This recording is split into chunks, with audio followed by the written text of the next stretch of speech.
Heading back to school can bring excitement, but it can also bring stress and anxiety for some children. And this evening, we're talking about how parents can tell the difference between normal back to school jitters and signs that may call for extra support. Joining us, Dr. Chandler Hicks, a pediatric psychiatrist with Oklahoma Children's OU Health. Dr. Hicks, as kids head back to school, some of that nervousness, that's expected. We're doing new stuff here, but how can parents tell the difference between maybe some jitters and anxiety that may need some more attention? Yeah, absolutely. And as you mentioned, it is typical to be anxious for school, to be anticipatory in terms of what class is going to be like, who are my friends going to be, wanting to know about the academics. It's the severity and duration of that anxiety that would be the crucial factor. If it's impeding one from going to school or doing athletics or other activities, that would be concerning. And then if it's not just a few days, but going on weeks. And a lot of times kids, they just don't know what they're feeling. So they don't know how to tell us.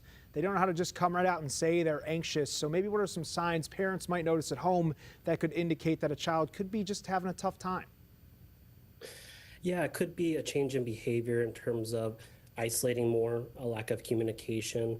If you're noticing a change in their activities from not hanging out with friends as much or not participating in activities they previously enjoyed. If you're noticing increased emotional instability, highs and lows that are happening multiple times a day, changes in the sleep, appetite would all be concerning. And the start of a new school year, there's so many changes, especially if a kid is going to a new school, right? They've kind of moved up, but there's got to be some simple things parents can do at home, right? To maybe get rid of some of that stress and really build the kid's confidence, because that feels like that's what this is really all about. Right. And so some of that would just be structural in terms of having a set game plan for what a day would typically look like, having a set bedtime and wake up time, a healthy diet, and then open communication. Parents should be supportive of the child and encourage them to complete tasks and participate in things, but not expect perfection or dwell on negatives, but maybe focus on the effort that's placed. And I feel like things have changed so much when you have the phones and technology and everybody's kind of seeing what everybody else is doing all the time. I mean, how much is it just to talk to the kid and let them know, like, just it's okay to be you, and everybody's going to be a little bit different, and that's the thing that makes this all work, is that we don't want to be just the same as everybody else around us. Mm-hmm.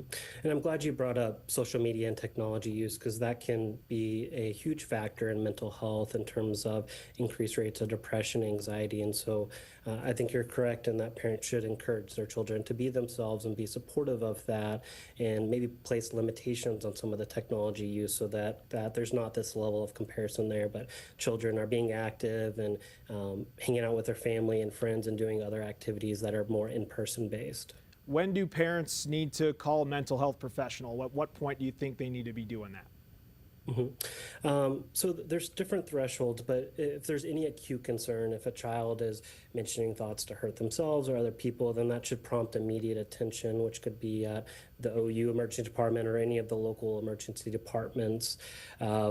If it's more kind of generalized worries, or if we're noticing that it's not quite as acute, but we need to get in and talk to somebody, then certainly they can see a provider at OU. We have the new behavioral health center, or really any of the community centers would be an option to get some help. And that would really be prompted by, as I mentioned earlier, the severity and the duration of things. So it's not just the first few days of school are rough, but now we're going on weeks, a couple weeks into school, and we're snowballing in terms of falling behind in grades or assignments, and we're noticing some mood changes, and that should really prompt the parents to get some more help.